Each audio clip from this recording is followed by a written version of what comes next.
Greetings viewers, Eric the Car Guy, also known as ETCG1, when posting videos to this channel.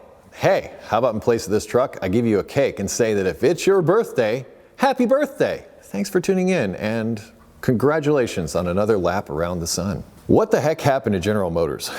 What do I mean when I say that? Well, back in the day, let's call this late 50s, early 60s, General Motors was the largest company on the planet. Like, the largest company on the planet was General Motors. America. Now, they've gone through government bailouts and they're shutting down plants left and right. And I think they're kind of scrambling, trying to figure out what to do next. Because the automotive market ain't what it used to be. And the automotive consumer ain't what it used to be either. These are my theories. So this is a discussion channel. I'm going to put out there what I think is going on, and then in the comments fire away and you tell me, what you think is going on or not going on or any of that kind of thing. But I think the beginning of the end sort of started in the 70s for General Motors. And I'm speaking specifically about the Chevrolet Vega. And I think this was an attempt by I know it was an attempt by General Motors to make a modern vehicle, something that was smaller, more fuel efficient, something that could compete with those foreign vehicles that were coming from Asian countries. But it ended up being a miserable failure. And that may not have been a design issue so much. It may have been that in addition to coming out with this new innovative product called the Chevrolet Vega, and I'll put a link in the description to an article I read about this. And all this was done at the Lordstown plant, by the way. So Lordstown was going to be, the vanguard for General Motors going forward. We're going to make this Vega, we're going to make this, the vehicle of the future. We're going to, bring up our manufacturing. We're going for it.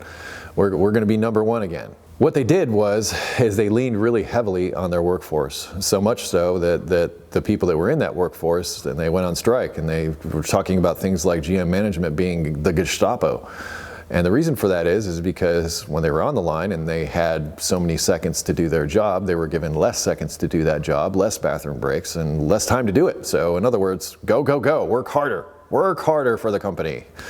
And there was some pushback there, understandably so. I mean, basically, they were trying to get as much as they possibly could out of their workforce, because back in the day, people assembled cars on an assembly line. And that's the reason why robots do it now. And that's the reason why a lot of people lost their jobs, because guess what? People, they have bad days. People need bathroom breaks. People are not consistent like machines are consistent. A machine can consistently do the same thing all day long. People can't. They go nuts, and they get fatigued. They get injuries, they get all kinds of things that make them human. Whereas if you're trying to squeeze every ounce of profit out of an automobile or a vehicle that you're trying to sell, then you need machines to do a lot of that work for you, sad to say. So vehicle manufacturing has changed dramatically since it came about 100 odd some years ago. But as far as what happened to General Motors, I think the fact is I think all of the vehicle manufacturers right now are sort of holding their breath. I think they have eyes on the future for what they'd like, but I think they're waiting for the market. And I think what's around the corner, and I've said this in other videos, is just the concept of vehicle ownership changing across the board. And that you don't necessarily own a vehicle anymore. You buy access, sort of like a lease to a vehicle. And that vehicle very likely will be autonomous and very likely will show up at your door or whatever and take you where you want to be. And then when you're done with it, it'll leave and go take somebody else someplace else. That's what I see the future of vehicle ownership being. I don't see it being that you lay down your money and basically, they make a bunch of money off the interest. No, I don't see that. I see just a complete turnaround as far as what transportation is. Now, I say it'll happen in the urban areas way before it'll happen in rural areas. Rural areas will probably stay very much the same, other than, having more efficient vehicles and that type of thing. But as far as what I'm speaking about is the shift in vehicle ownership. That's why they're looking at, Uber and Lyft and what they're doing with autonomous vehicles. Because I think the future is going to weigh heavily on that. And I base this off of, my son is about to turn 16, my youngest son. And he has an interest in driving, but not in the same way I had an interest in driving at that age. I mean, I was ready. I was so ready. I'd read the test booklet back and forth. I knew all the answers, everything. I really wanted my license. I really wanted that freedom and independence. Now, granted, I lived out in one of those rural areas where if I wanted to go see one of my friends, I'd have to jump on my 10-speed bike and spend the next half hour pedaling my butt off to get from one town to the next. And that time could be cut down considerably if I had my own wheels and I could drive there. That was a lot of fun. I had my job, everything. And I'm not saying that my son isn't interested, because he has some friends that are driving, but he's like, well, I got some schoolwork, or I got some other things that take priority over that driver's license in his mind.